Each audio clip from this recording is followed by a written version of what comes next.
Mga kaastig, ang pelikulang ating mapapanood ay ang DC Comics hero na Jonah Hex. Enjoy watching!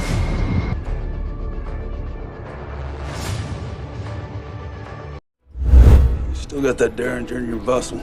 No, he took it. What about that knife in your garter? Took it. What about that? Took it all, Jonah. Well, searched you pretty darn good, didn't they? Wouldn't you? What the hell? To little Black's mama didn't raise him. Ang pelikula ay nagsisimula noong 1876, kung saan ang Amerika ay kasalukuyang nasa Civil War. Nakipaglaban si Jonah Hex sa panig ng Confederate hanggang sa siya ay nagtaksil sa kanyang opisyal na si Quentin Turnbull, sa pamamagitan ng hindi pagsunod nito sa utos niyang sirain ng isang ospital na kung saan naging collateral damage ang kanyang anak, at pinatay ito. Ang mapaghiganti na si Turnbull at ang kanyang kanang kamay na si Bert ay sinunog ang bahay ni Jonah kasama ang kanyang asawang si Cassie at anak na si Travis upang turuan siya ng leksyon, pagkatapos ay nagpasya silang hayaan siyang mabuhay. Ngunit nilagyan ng marka si Jonah sa pamamagitan ng pag-iiwan ng inisyal na QT sa kanyang pisngi. Habang nakabitin siya sa mahabang panahon, nakita siya at pinakawala ng mga Warren Indian mula sa krus ng halos wala ng buhay. Ginawa ng mga shaman ang lahat ng kanilang makakaya, ngunit hindi nila siya naibalik pa sa dati niyang normal na kalagayan. Hindi man siya naging immortal, ngunit ngayon ay nagkaroon siya ng kakayahan na makipag-usap sa sinumang mga patay na tao. Kahit na hindi ito kaaya-aya, nagagawa niyang magtanong sa mga patay, at nagsasabi naman ang mga ito ng mga sagot sa kanyang mga katanungan kahit pa napanood na niya ang Pirate of Caribbean na Dead Man Tells No Tale. Hinahanap ni Jonah si Turnbull, pero mas matalino ito kaysa sa kanya at nagawa niyang masunog ang isang motel na kasama siya, kung saan iniwan niya si Hex na sobrang uhaw at hindi niya nagawa ang paghihiganti.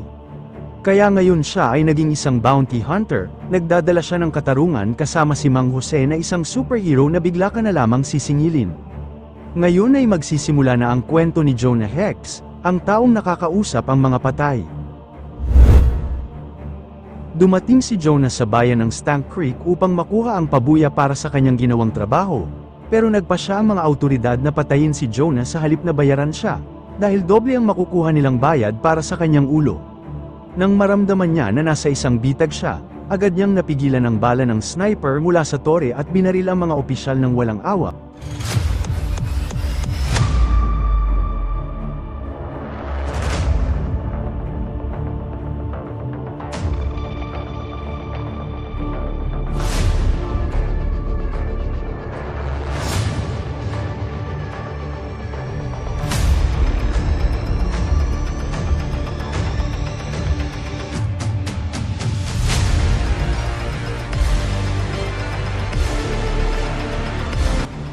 At kinuha pa rin ang kanyang pera. Pagkatapos, nakita niya ang isang badge na Sheriff Star, kaya nagpasya siyang ibigay ito sa isang simpleng bata mula sa bayan.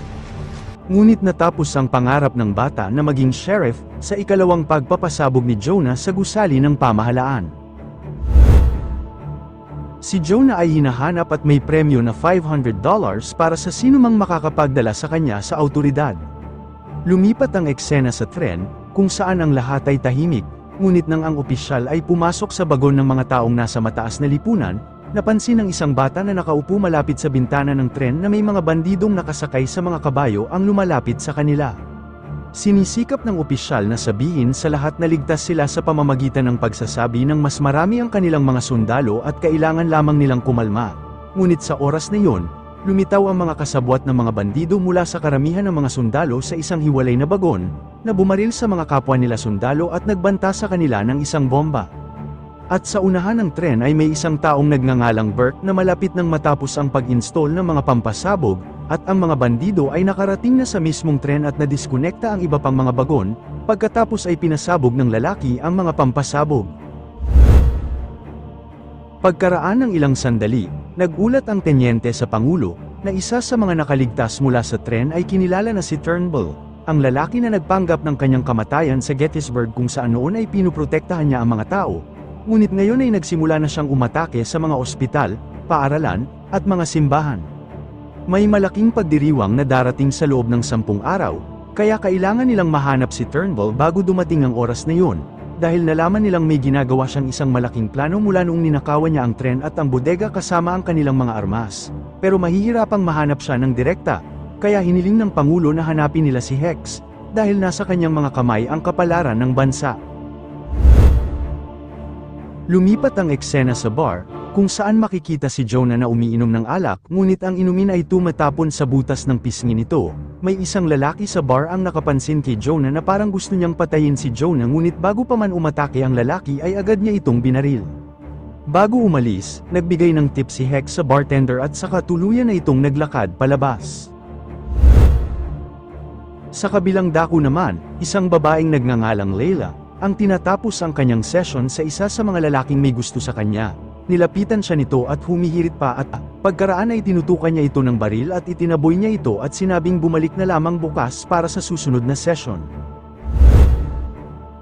Pagkatapos ay dumating si Jonah sa lugar na agad naman nilapitan ni Layla. Sila pala ay matagal nang magkakilala at pagkatapos ng mainit na gabi na pinagsaluhan nila, ay hiniling ni Layla na sumama sa kanya dahil ayaw niyang mawala siyang muli.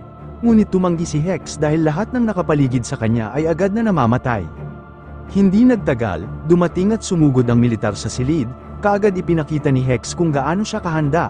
Para maiwasan ang pagkamatay sa kanilang hanay, sinabi sa kanya ng mga sundalo na alam nila kung nasaan si Turnbull, kaya nagpa siya si Hex na sumama sa kampo ng mga sundalo.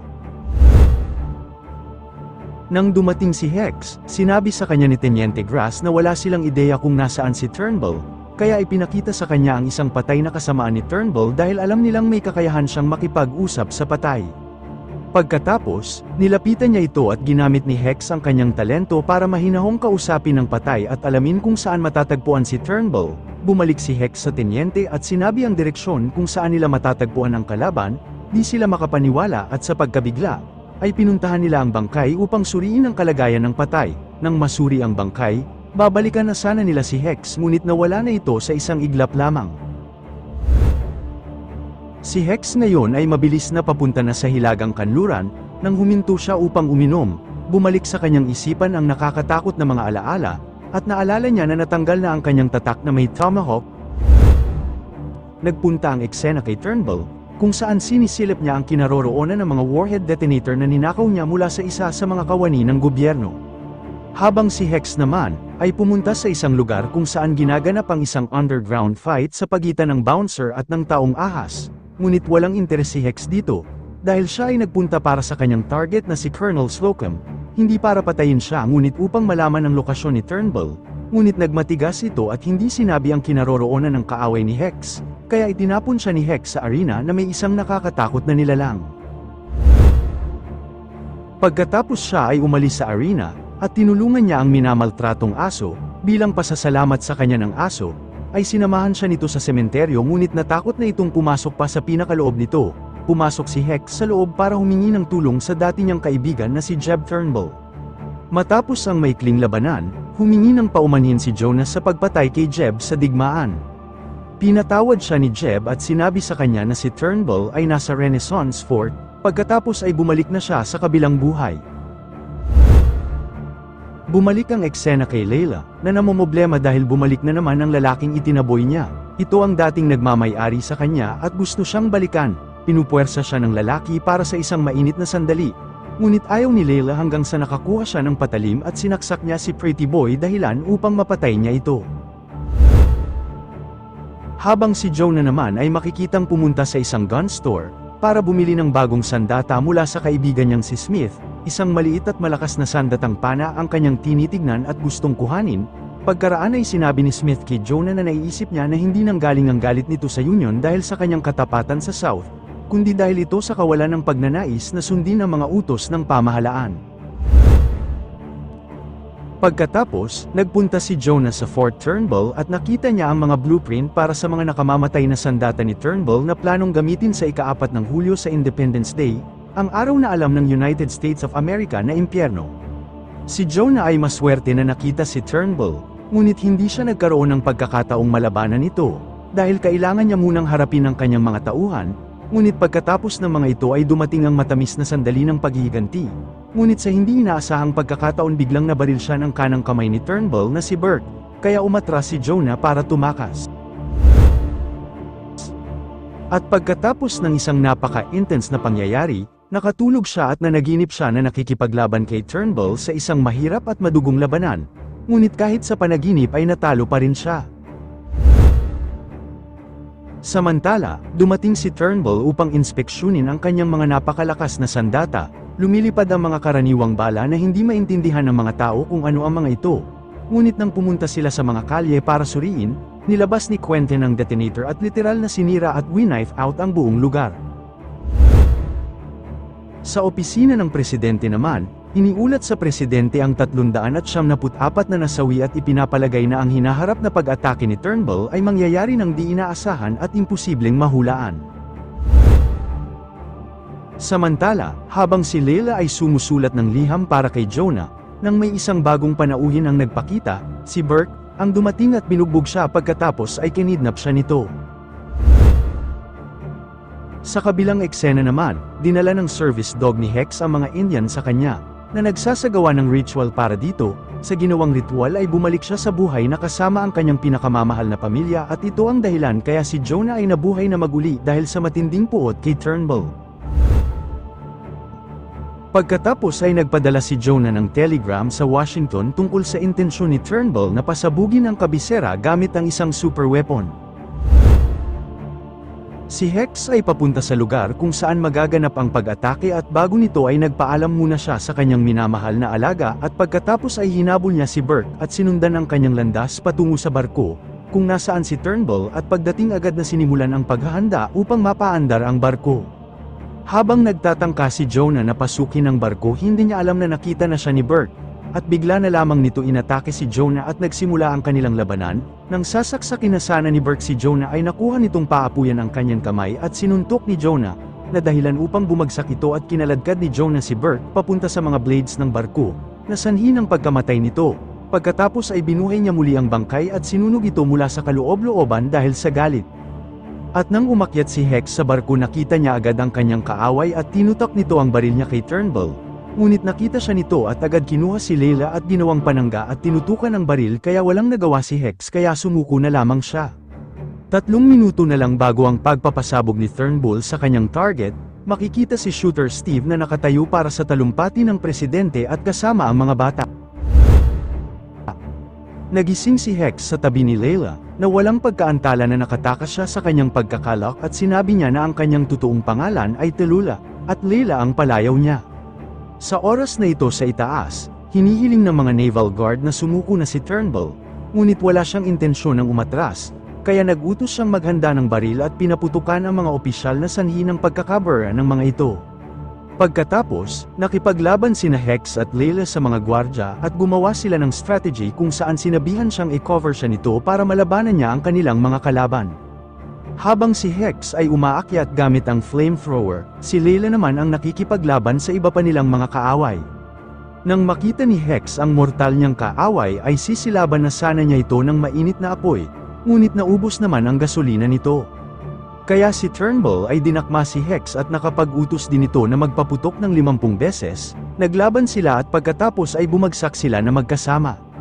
Bumalik kay Layla, na sinubukan na patayin ng gunner gamit ang palakol, ngunit nang aatakihin na niya ito ay bigla siyang nabulaga dahil agad itong lumingon sa kanya at sinunggaban siya.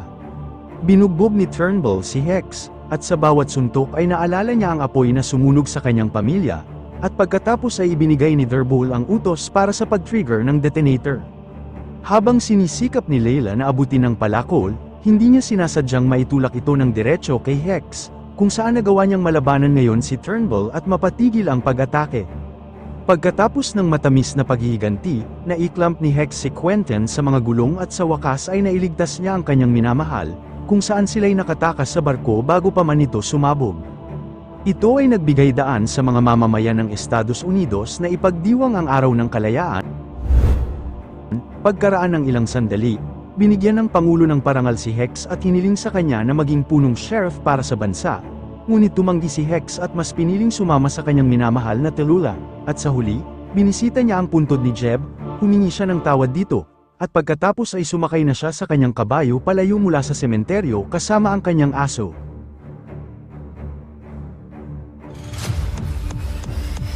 Mga kastig, kung nagustuhan ninyo ang inyong napanood, Maaari ba akong humingi ng like? Paki-follow and subscribe na rin para updated kayo sa mga gagawin pang mga videos. Salamat!